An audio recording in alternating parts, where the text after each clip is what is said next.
नमस्ते बच्चों, सपना हिंदी क्लासेस में आपका स्वागत है। हम सृजन पाठ्य पुस्तिका का पाठ ठेले पर हिमालय पढ़ रहे थे, जिसका कुछ अंश हम पढ़ चुके थे।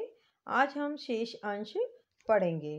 सूरज डूबने लगा और धीरे धीरे ग्लेशियरों में पिघली केसर बहने लगी। बर्फ कमल के लाल फूलों में बदलने लगी।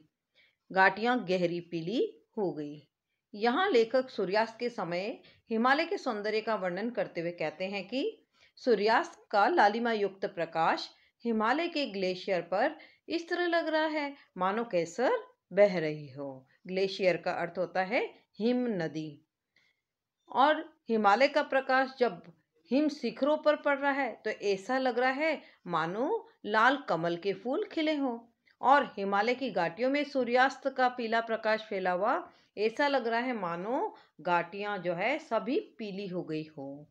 अंधेरा होने लगा तो हम उठे, मुंह हाथ धोने और चाय पीने में लगे, पर सब चुपचाप थे, गुमसुम, जैसे सबका कुछ छीन गया हो। अर्थात सबने हिमालय के उस सौंदर्य को देखा जिसके लिए वे लोग कोसानी आए थे, किंतु सूर्यास्त हो गया और उसके बाद वह जो सौंदर्य था, बर्फ का जो सौंदर्य हिमालय पर दिखाई दे रहा था, वह सब उनके सामने लुप्त हो गया। तो अब उनको सबको ऐसा लग रहा है मानो उनसे कुछ छीन गया, अर्थात वह सौंदर्य उनसे छीन गया है, या सब शायद सबको कुछ ऐसा मिल गया है हो जिसे अंदर ही अंदर सहेजने में सब आत्मलीन हो या अपने में डूबे हो, और या उस सौंदर्य को देखकर मानो सभी भाव विभोर हो रहे हैं और उस भावों को किस तरह से वे प्रकट करें उसी में डूबे हुए हैं। क्योंकि सभी साहित्यकार हैं और कोई चित्रकार है, कोई साहित्यकार है, तो सभी अपने भाव को भाव विभोर हो गए हैं और उस भाव को किस तरह व्यक्त करें इस सोच में सभी डूबे हैं। थोड़ी देर में चांद निकला और हम फिर बाहर निकले।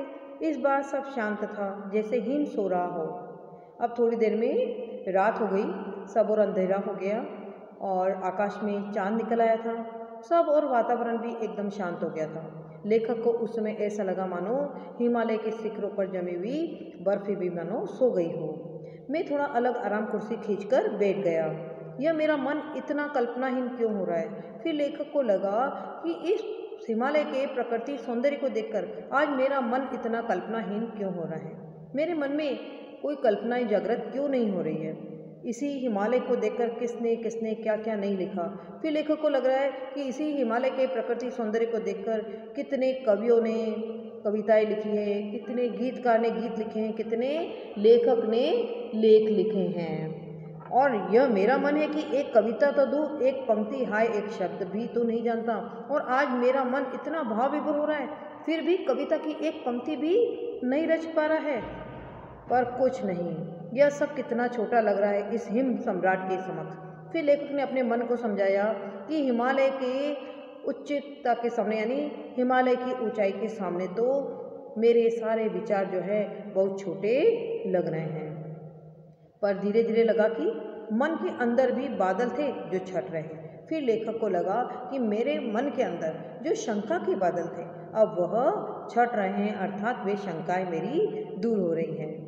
कुछ ऐसा उभर रहा है जो इन शिखरों की ही प्रकृति का है। प्रकृति का अर्थ होता है स्वभाव।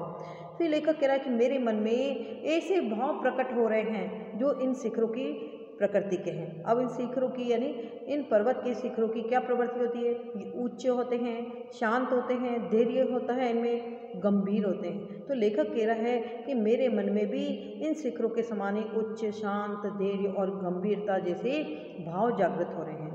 कुछ ऐसा जो इसी ऊंचाई पर उठने की चेष्टा कर रहा है ताकि इनसे इन्हीं के स्तर पर मिल सके। और लेखक कह रहा है कि आज मेरा मन भी इन्हीं हिम पर्वतों को देखकर इनके जैसा ही बनने की इच्छा कर रहा है। चेष्टा का अर्थ होता है इच्छा।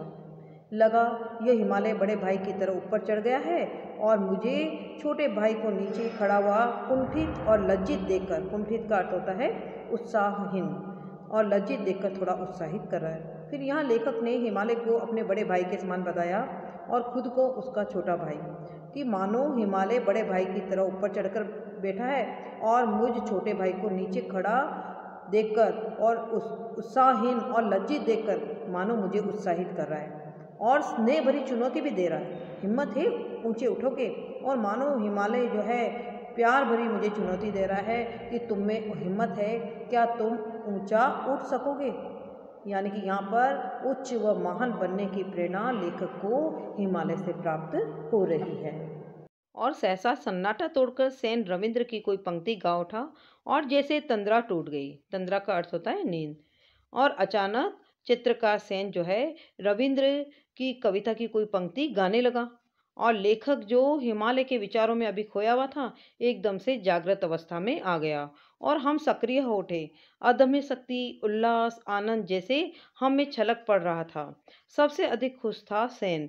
बच्चों की तरह चंचल, चिड़ियों की तरह चहकता हुआ बोला, भाई साहब हम तो बंडर स्ट्रक हैं। बंडर स्ट्रक का अर्थ होता है आश्चर्यचकित, कि यह भगवान का क्या क्या करतूत इस हिमालय में होता है। फिर वो बोला कि इस हिमालय में भगवान के क्या क्या चमत्कार होते हैं। पर हमारी हंसी मुश्किल से ठंडी हो पाई थी कि अकस्मात वह शीर्षासन करने लगा। पूछा गया तो बोला, हम नए पर्सपेक्टिव से हिमालय देखेगा। पर्सपेक्टिव का अर्थ होता है तरीका या दृष्टिकोण। अकस्मात का अर्थ होता है अचानक। तो देखिए चित्रकार सेन जो है अचानक से शीर्षासन करने लगा। तो लेखक ने उससे पूछा कि तुम शीर्षासन क्यों कर रहे हो। तो बोला कि मैं नए तरीके से हिमालय को देखूंगा।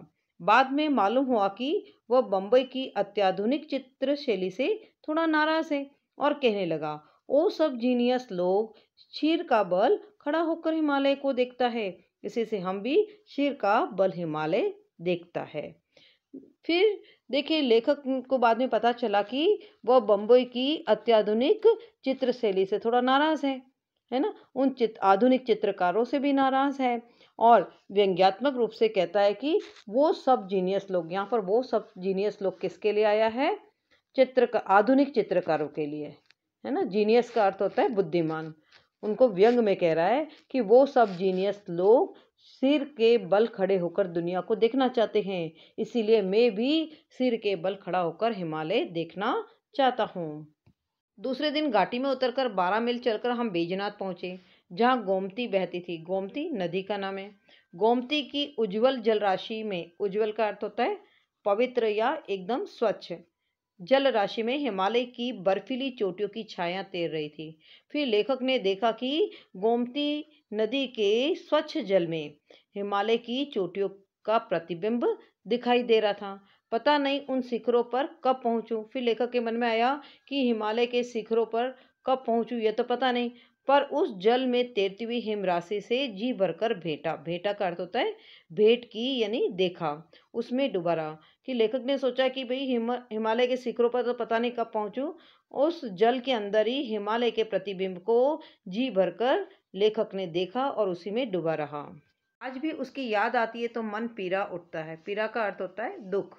कल ठेले के बर्फ को देखकर वे मेरे मित्र उपन्यासकार जिस तरह स्मृतियों में खो गए, उस दर्द को समझता हूँ।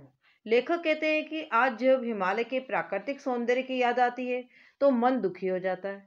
जब कल ठेले पर बर्फ की सिल्लियों को देखकर मेरे उपन्यासकार मित्र को अपने गांव अल्मोड़ा से हिमालय पर जमी बर्फ के सौंदर्य को देखने की याद आई, तो उनका मन दुखी हो गया, क्योंकि वह आज अल्मोड़ा से दूर उस हिमालय सौंदर्य के सुख से वंचित है। लेखक कह रहे हैं कि मैं मेरे मित्र के उस दुख को समझ सकता हूँ, क्योंकि मैंने भी हिमालय के उस सौंदर्य को देखा है और जब ठेले पर हिमालय की बात कहकर हंसता हूँ तो वह उस दर्द को भुलाने का ही बहाना है। फिर लेखक आगे कहते हैं कि और आज मैं भी उस सौंदर्य से वंचित हूँ, इसीलिए मन से दुखी हूँ, किंतु ठेले पर बर्फ की सिल्लियों को देखकर, ठेले पर हिमालय शीर्षक की बात कहकर हंसी में अपने दुख को भुलाने की कोशिश करता हूँ। वे बर्फ की ऊंचाइयां बार बार बुलाती है और हम हैं कि चौराहे पे खड़े ठेले पर लदकर निकलने वाली बर्फ को देखकर ही मन बहला लेते हैं। फिर लेखक कहते हैं कि हिमालय के शिखर पर जमी बर्फ बार बार हमें आकर्षित करती है और हम ठेले पर बर्फ की सिल्लियों में हिमालय की कल्पना करके उसी से अपना मन बहला लेते हैं। किसी ऐसे ही क्षण में ऐसे ही ठेलों पर लदे हिमालय से गिरकर ही तो तुलसी ने नहीं कहा था, कब हुक हऊ यही रहनी रहोगो। तो लेखक कहते हैं कि किसी ऐसे ही क्षण में ठेलों पर लदे हिमालय से गिरकर अर्थात सांसारिक मोह माया में फंसकर ही शायद तुलसीदास जी ने कहा होगा कि मैं कब तक इस तरह सांसारिक मोह माया में फंसा रहूंगा। मैं क्या कभी ऐसे भी रह सकूंगा वास्तविक हिम शिखरों की ऊंचाइयों पर? क्या मैं कभी हिम शिखरों की ऊंचाइयों जैसे उच्च भाव को धारण कर पाऊंगा? क्या मैं कभी इन सांसारिक मोह माया के बंधनों से बाहर निकल पाऊंगा? ऐसा तुलसीदास जी ने ठेले पर लदी बर्फ अर्थात यहाँ पर ठेले पर लदी बर्फ को सांसारिक मोह माया का प्रतीक बताया है। उसको देखकर हो सकता है तुलसीदास जी ने ऐसा कहा होगा। और तब मन में आता है कि फिर हिमालय को किसी के हाथ संदेशा भेज दूं, नई बंधु आऊंगा, मैं फिर लौट लौट कर वहीं आऊंगा। उन्हीं ऊंचाइयों पर तो मेरा आवास है, वही मन रमता है, मैं करूँ तो क्या करूँ? और तब लेखक के मन में आता है कि मैं किसी के हाथों हिमालय को संदेश भेज देता हूँ कि मैं एक बार पुनः लौट कर हिमालय आऊंगा। लेखक देखिए प्रकृति प्रेमी है, इसीलिए कहते हैं कि मेरा मन हिमालय के उसी सौंदर्य में रमता है। मैं फिर से हिमालय की उसी प्राकृतिक सौंदर्य से सानिध्य करना चाहता हूँ।